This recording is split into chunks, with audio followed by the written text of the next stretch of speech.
I was standing beside my son's ICU bed when the monitors settled into a slow rhythm that felt almost human. Tubes curled out of him like wires from a radio. The nurse told me to sit. I didn't. I texted my husband that they were moving our boy to the critical side and that I'd be here through the night. He answered with a short line about being at the mill and checking in later. Later didn't come. I'm from a small Indiana town people drive through on their way to somewhere else. I work the breakfast shift at a diner that smells like coffee and bleach by noon. We've been married 8 years.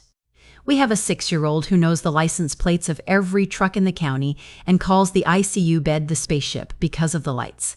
That's the size of my life and what matters in it. Our luck hasn't been kind, but it was steady until 3 weeks ago, when our son's illness ran faster than the doctors could. The day he moved to the ICU, the chaplain offered to sit with me. I said I'd be fine once my husband got there. I believed it when I said it. I called the mill again and left a message that night. Tubes in, doctors worried, please come. I said it plain. I do not lace hard things with frills. He didn't come that night. He didn't come the next day. I sent him updates after each round, the way the nurse suggested I do for family. Stable, but critical. Numbers holding. Doctor wants both parents present for the morning talk. I sent those lines into the space where my husband used to be and got nothing back. By day 3, I told myself he was stunned. By day 4, I told myself he was ashamed. By day 5, I stopped telling myself anything and kept my hands around my son's fingers when the alarms chirped. On day 6, the diner called to say they could hold my shifts for a week if I sent a letter. I typed one in the family lounge while the coffee machine hissed. I added a line that felt like begging and hit send. My mother texted to say she had made a bed at her place if I needed it. She added a photo of a folded quilt and said she'd leave the porch light on. She did that when my father died, when I came back from the hospital with a plastic bag of his wallet and watch. My life has been stitched together by people who leave porch lights on. I told her I'd stay near the hospital for now. On day 7, I opened Facebook in the elevator and saw my husband with the guys from the mill grinning over long neck bottles. The post time lined up with the hour I'd told him our son had coughed against the tube and scared the nurse enough to call for help. I stared at the picture long enough for the elevator to open and close on 3 floors. I closed the app. I didn't scream or throw the phone. I put it in my pocket and went back to the room because one of us had a job. That night, I called him from the hallway outside the vending machines. The floor smelled like disinfectant and something metallic that never leaves a person's nose. When he picked up, I said our son's name first. Then I said, "Where are you?" He said, "You're overreacting." He said, "I needed a break." I ended the call because there was a nurse walking toward me with the walk I had learned meant a new line was going into my boy's arm and she would need space. I carry an old spiral notebook for emergencies that don't fit into phone screens. In it, I write dates and names without flourish. I put that night's call in it with the time and the words he used. I wrote that the social worker had stopped by with a brochure about support groups. I wrote that I had thrown the brochure in the trash and then picked it back out because it felt wrong to throw away a person's effort, even if I didn't want it. There had been hints before this. Quiet little absences that looked like errands and breaks and give me a minute. When our son had bronchitis last winter and the doctor said someone needed to sit up with him, my husband ran to get cough drops and came back 3 hours later smelling like cold air and beer. When my father's heart attack sent us racing to the county hospital, he dropped me at the door and said he'd circle for parking, then put in a call about a used truck and missed the first hour. When the freezer died last summer and water leaked under the linoleum, he went to borrow a shop vac and somehow ended up helping a neighbor with an ATV. He comes back when the worst of the mess is done and says it looked bigger than it was. I used to call it thoughtless. Now I call it something else. On day 8, the hospital asked who else could sit and sign if I had to step out. I gave them my mother's name and number. I told them my husband wasn't here. The unit clerk didn't blink. She wrote down my mother's number and slid the paper into a sleeve. Like this was a routine moment, and maybe it was for her, and maybe that's the saddest part. On day 9, I checked our joint account to see if the insurance premium had hit and saw 3 little cash withdrawals from a gas station ATM by the bar in the picture.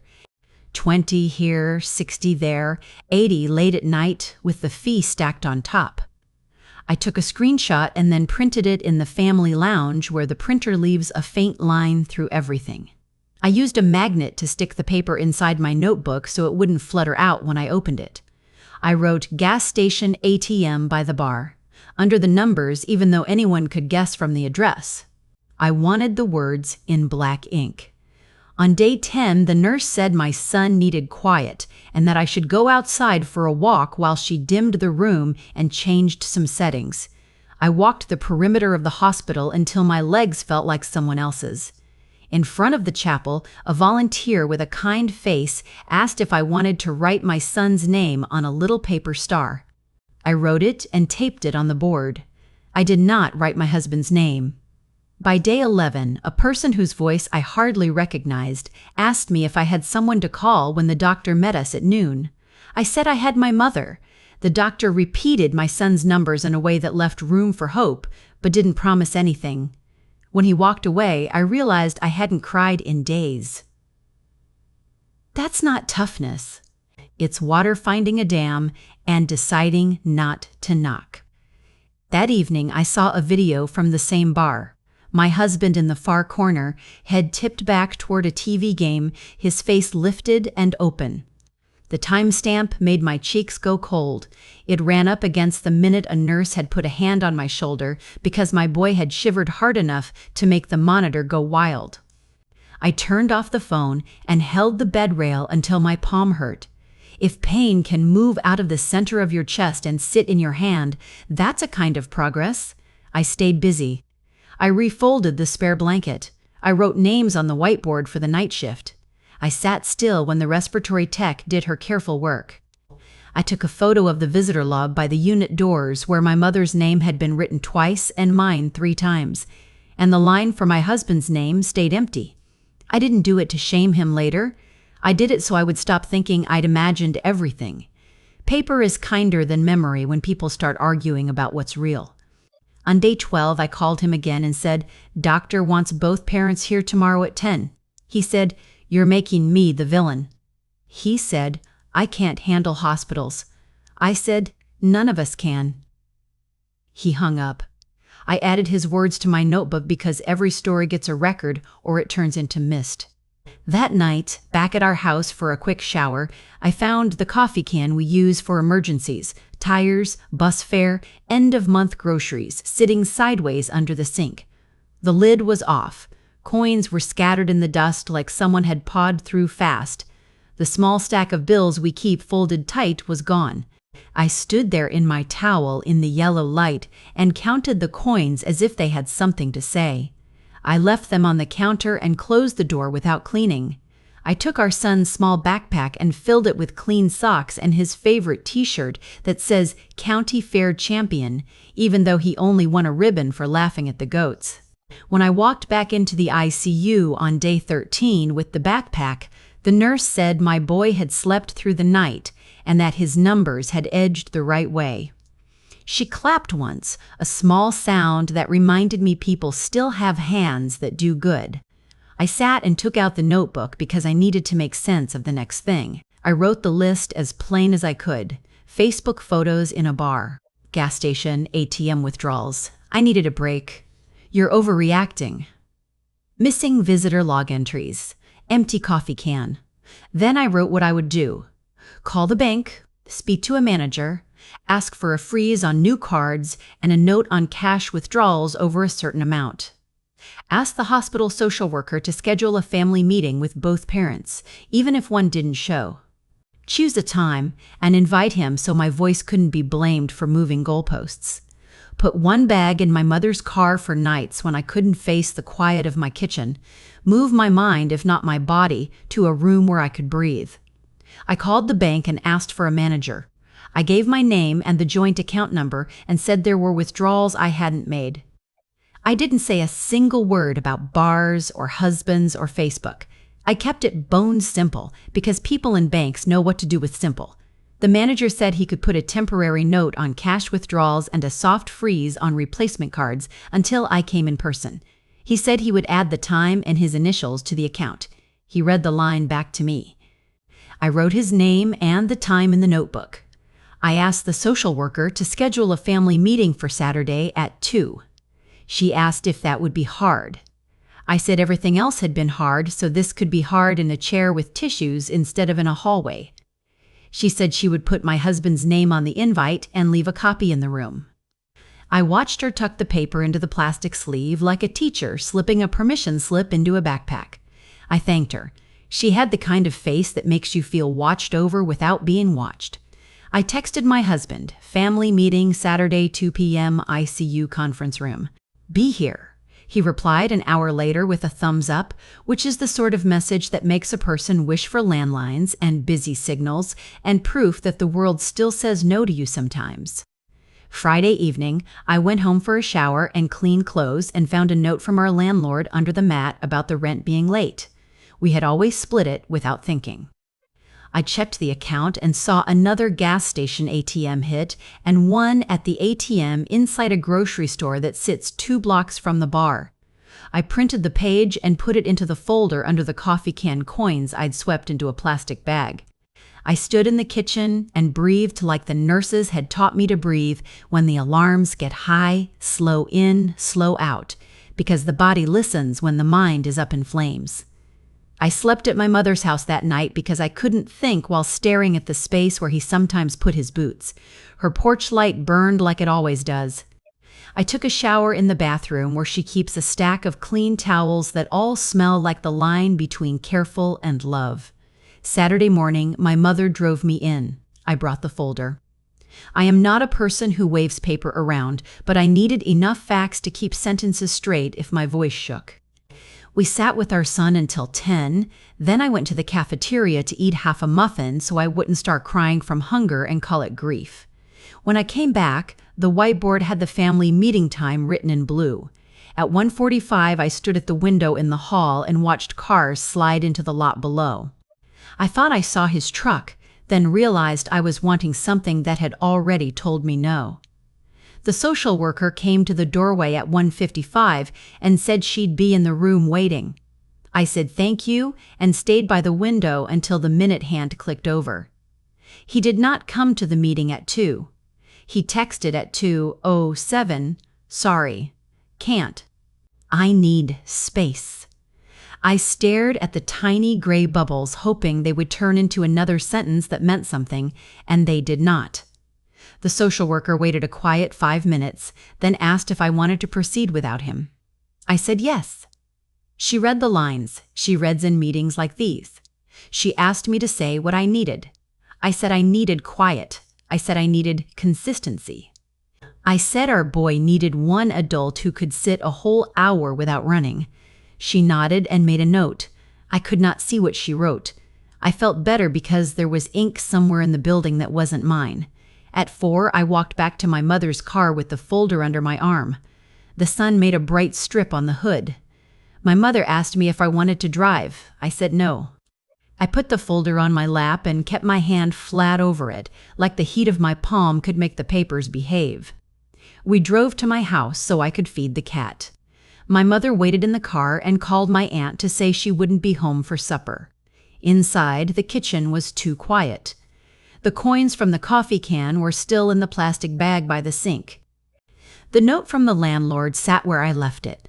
I opened the cabinet to get a bowl for the cat and saw the emergency folder we kept for boring adult things, warranty booklets, birth certificates, the ledger I used to balance our budget. It was half pulled out, the elastic band stretched and hanging. I placed it flat on the counter and opened it. There was a new gap where a page had been. The page with the information for the savings account my father helped me open when I was 20 was missing. It wasn't a big account. It was where the tax refund sat until the car needed tires. The account number space in the ledger had been torn out, not cleanly, but fast, with the teeth of the spiral bent. A sticky note in his handwriting sat where the page had been, the kind of square note you use for grocery lists and phone numbers. 3 words in pen: I needed out. I stood looking at that square of paper while the cat meowed and rubbed at my leg. The sound he made was ordinary and hungry. I set food in his bowl and listened to the crunch. Through the window over the sink, the neighbor's wind chime clinked. I took my phone from my back pocket and opened the bank app.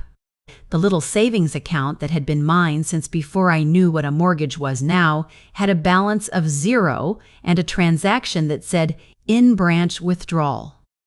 The timestamp lay against the minute I had been sitting in the ICU conference room with the social worker at 2 p.m., waiting for a man who said he needed space and a meeting that didn't have a second parent in it.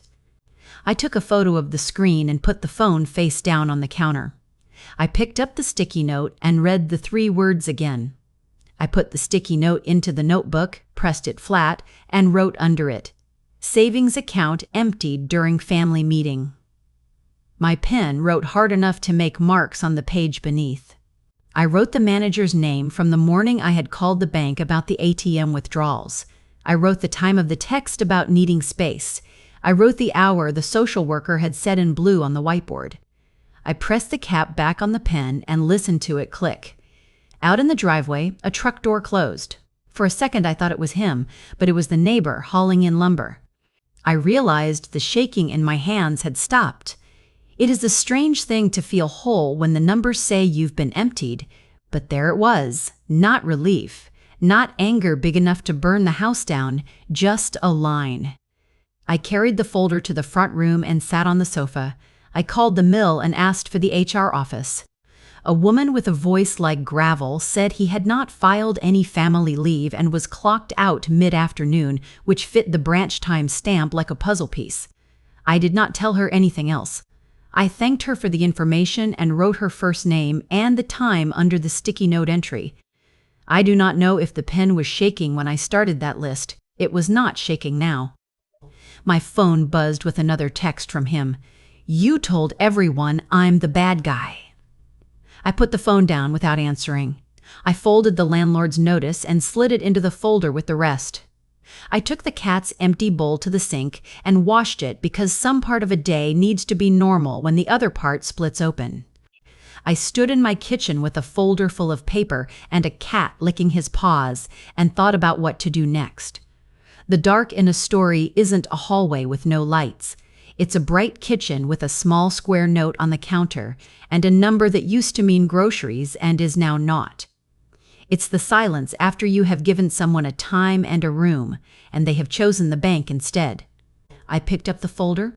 I took out the print of the gas station withdrawals, the ATM inside the grocery store, the screenshot of the savings account zeroed out at 2 o'clock, the photo of the empty visitor log line, the landlord's note, the text that said, "I needed space," and the sticky note that said, "I needed out." I laid them in a row on the coffee table and sat on the floor with my back against the sofa. This is where people like to say they made a plan. I did not make a plan. I did something smaller and heavier. I dialed my mother and told her I needed her to drive me back to the hospital. I said it was time to make a different kind of note on the whiteboard.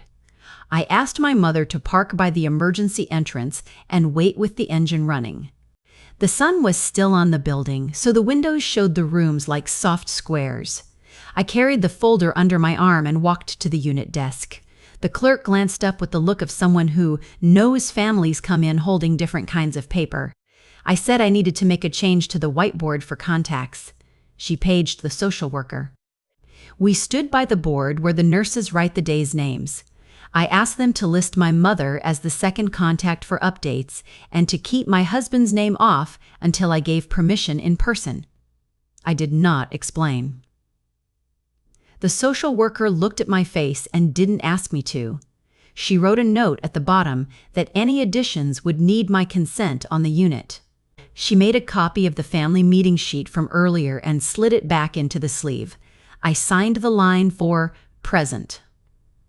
The handwriting on the forms tells a small story in a short corner of the page. Mine was steady. I sat by my son's bed and tried to give him the quiet voice I had left. I told him I had to step out twice more in the next days to the bank and the courthouse, that his grandma would sit when I did, that nothing important would change beside him. The nurse adjusted a line and smiled without breaking the quiet. I learned the names of his machines again, said them under my breath, and waited for the beeps to spread out. When I left the hospital, I did not drive home.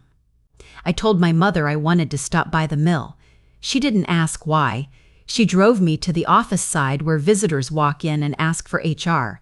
A woman behind a glass window pressed a button that made a speaker pop, and I said my name. I held the folder like a person holds a spare wheel. The HR woman from the phone, gravel voice and kind eyes, opened the door for us. She took us to a small room with a table that had seen a lot of coffee. I told her I needed to put a single sentence on the record, that he had used work time to walk into a bank as our son lay critical and emptied a small savings account in my name. I told her I was not asking her to act on his job. I was asking her to write that sentence down and file it so there would not be later confusion about dates if anyone tried to call me a liar. She did not blink. She wrote the sentence on a blank incident page and slid it across to me. I read it and asked her to add the time of his clock out if she could. She typed, printed again, and had me initial the margins. I left with a copy that smelled faintly like hot dust and ink. We went next to the branch. The manager met us by the side desk where he had helped me before. I laid out the print screen from the savings account with the 2 o'clock withdrawal, the sticky note that said, "I need it out," and the family meeting page with the blue 2 p.m. I did not raise my voice. I said the teller had given my money to someone who was not the account owner while I sat in a hospital conference room the bank could see from the front steps. He read the screen and the time, the way people do when they understand their day has changed. He said he would open a case, then stopped himself and said he would open it now rather than speak in future tense. He printed a single-page confirmation with a number on it and set it in front of me. He said they would place a hold on any further in-branch withdrawals from that account and that the hold would be recorded across the system.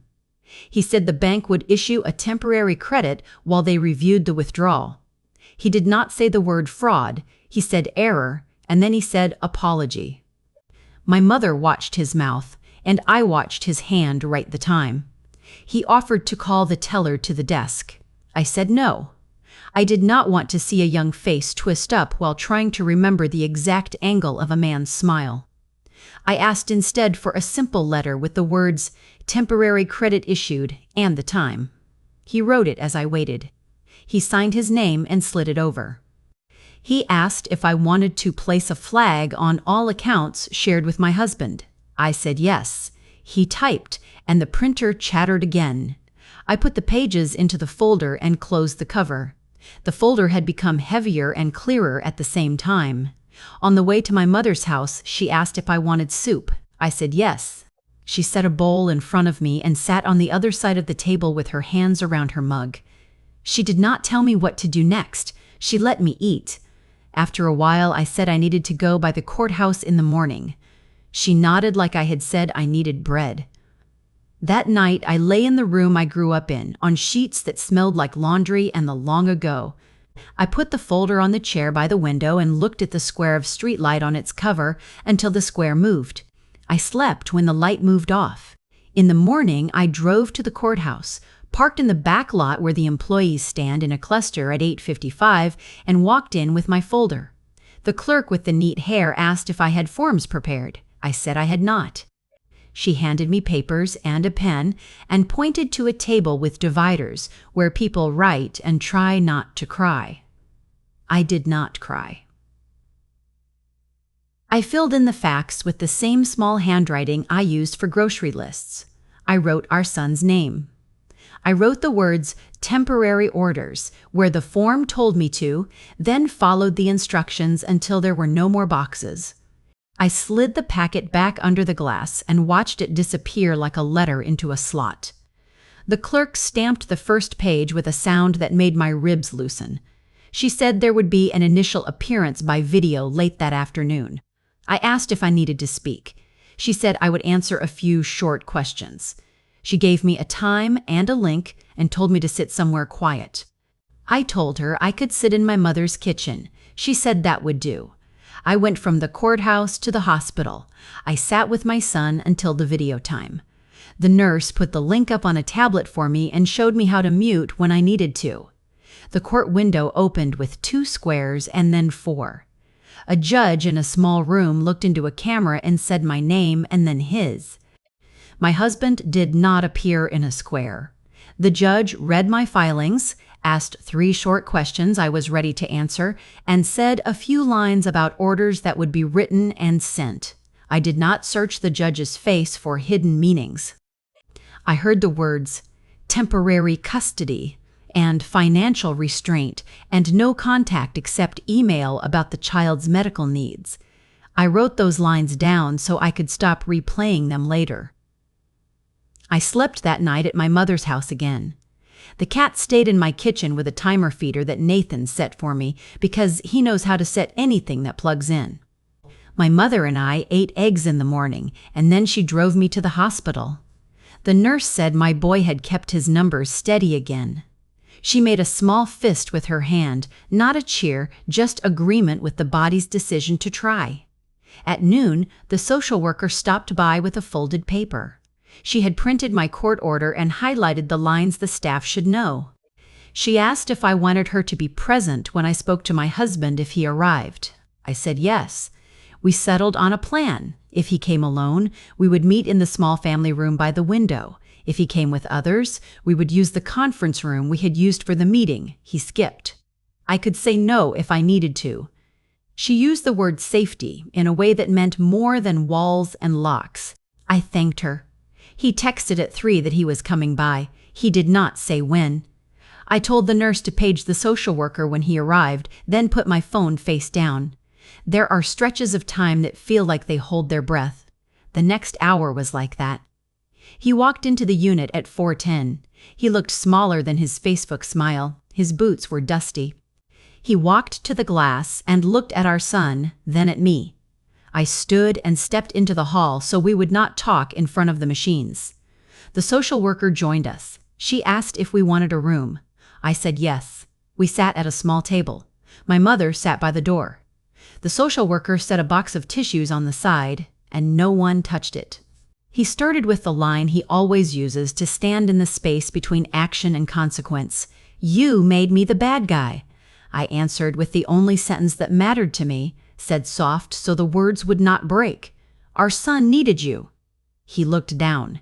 He said he couldn't handle hospitals. The social worker said most people cannot, and that is why there are chairs. I placed the bank manager's letter on the table. I placed the print of the savings account withdrawal with the 2 o'clock time. I placed the family meeting page with the blue 2 p.m. I placed the sticky note that said, I needed out. I did not narrate. I did not raise my voice. I put the papers down the way a person sets plates before a meal and lets them be seen. He said the teller knew him. He said it was our money. I said the account was in my name since before we married. The social worker did not try to translate. She waited. I asked him to call the bank manager on speaker so we could all be clear. He hesitated and then dialed. The manager answered. I introduced myself. I asked him to read the single line he had written on the letter. He read, temporary credit issued pending review of unauthorized in-branch withdrawal at 2:00 p.m. He paused and asked if I wished him to say more. I asked him to read the hold note across accounts again. He didn't. He said he had added a branch-wide alert that any change to my contact information would require my in-person consent. He used the same even tone he had used with me at the desk. There was no performance in it. That was the point. My husband pressed the phone to his ear as if the words would climb into him and rearrange his thinking. He ended the call without thanks and said, "So you went around me." I said, "I protected the house." He said he needed time to work things out. I said the court had given him time to send updates about our son by email and nothing else for now. I slid him a printed copy of the order. He looked at the highlighter lines and pushed the paper back like it was hot. The social worker put it back in front of him and said the hospital would follow those lines while the order stood. I told him I would not discuss money at the hospital.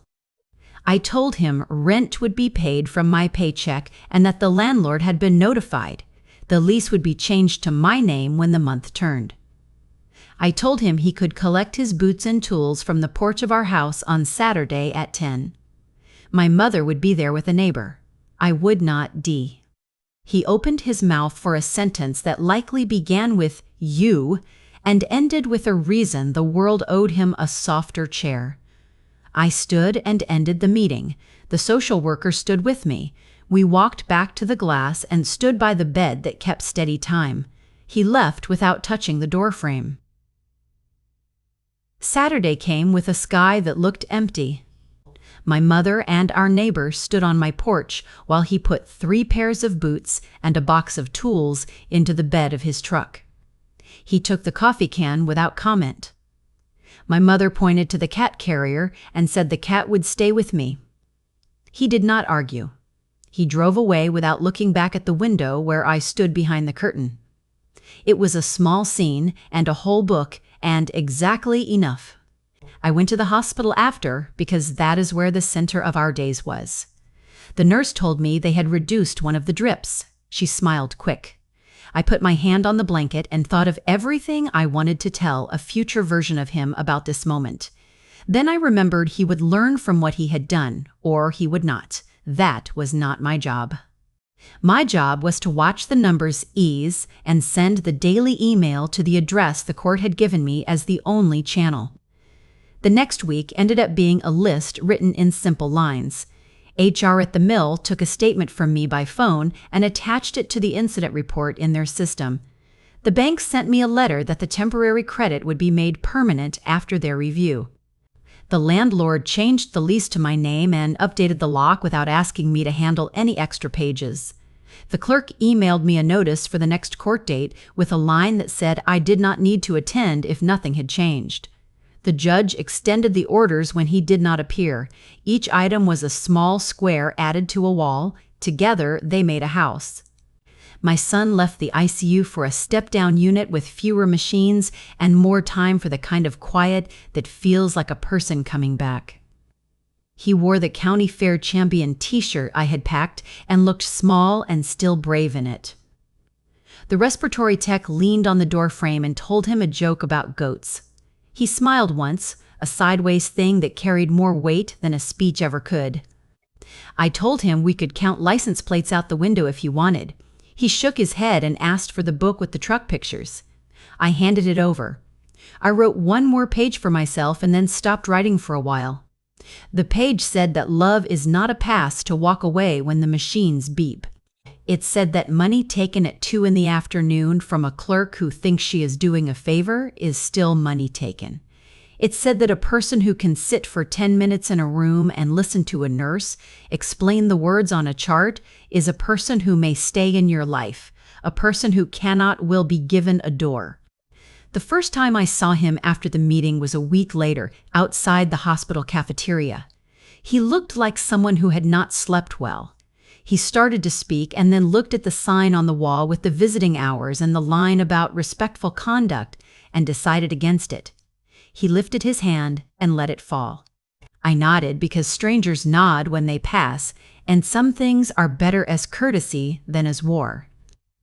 I took a photo of my son's discharge instructions when the day finally came. I put the photo in the folder because it belonged with the rest of the story. I moved back into my house with a new key that turned cleanly and a front room light that made the evening look like itself again. My mother left a box of pantry staples by the door and wrote a sticky note that said "paid" on the rent envelope. It was a small word that lifted a larger weight. He sent one email 2 weeks later asking for an update on school plans. I replied with the day and time of our son's next appointment and the name of the teacher who had set aside work to keep him on track. I added nothing extra. He sent nothing back. The quiet sounded honest for once. The bank manager called me to say the review had closed and the credit would stay. He said the teller had been counseled. He said he was sorry again. I thanked him for the letter and the time he had taken to read his own words on speaker in the family room. He said that, odd as it might sound, he was glad to have read them that way. It made things clear for everyone. Paper had done its job and then left the room. HR at the mill mailed me a copy of their internal note with names redacted. It said the employee had taken time off without a formal request during a documented family medical crisis. It said the company had offered counseling. It did not say what he had answered. That part was not my line to write. I put the note in the folder because truth sits better than rumor when years pass. In the months that followed, I learned to set my phone on the counter and walk away without waiting for it to vibrate with accusations or apologies. I learned to say yes when my mother offered to sit so I could sleep. I learned to accept Nathan's help without telling him he had done enough. I learned that a nurse's advice about breathing can save a person far from machines. Sometimes I think about the square note on the counter that said, "I needed out." I have no use for the sentence, but I keep it in the folder. It reminds me that when someone tells you who they are in 3 words, you should write those words down and then shape your house so the wind they carry cannot knock it over. I did not hold a public town meeting or make a speech on the courthouse steps. The nuclear of my life was not smoke or shouting. It was a table with a bank letter on it, a manager's voice over a speaker reading his own line, a social worker's steady eyes, while a page with highlighter marks sat in front of a man who had chosen a teller window over a chair by a bed. It was a judge speaking 3 phrases in a small video square, and a clerk's stamp that clicked into the paper like the lid on a jar you want to keep fresh. It was my mother's porch light, still on, and my boy's smile when the goats in the book looked like they were laughing. If people ask how I did it, I tell them I wrote things down and let the right pages sit in the right rooms. I tell them I kept my voice even and my list short. I tell them the work was not getting him to admit anything. The work was getting the room to stop being a place where doubt could eat me alive. Once the room was quiet, the rest stood where it belonged. On a Tuesday in late fall, the court papers became final. The clerk handed me a few stapled pages and asked if I wanted a second copy for the bank. I said yes. I walked out into air that smelled like cold and a little like wood smoke from somewhere up the road. I put the copies in my bag and drove to the hospital to drop off a thank you note for the unit staff with a dozen muffins. The receptionist said I didn't need to do that. I said I wanted to. My son started back at school in small steps. He carried his county fair t-shirt in his backpack like a cape folded the wrong way. His teacher stood on the steps with a smile that reached the space where fear lives and hushes it without fuss. He learned how to explain the machines to the other kids using 3 words at a time. He learned to ask for rest. He learned that people can love you and still leave, and that when they do, your life is still your life. On a Sunday afternoon, about 3 months after the folder got its last big page, I sat at the kitchen table and flipped through the contents once more. The bank stamp. The temporary credit letter. The final credit letter. The print of the 2 o'clock withdrawal. The blue 2 p.m. on the family meeting sheet. The HR incident note. The landlord's lease update. The court orders with highlighter. The discharge summary with its list of medications. The sticky note that read, "I need it out."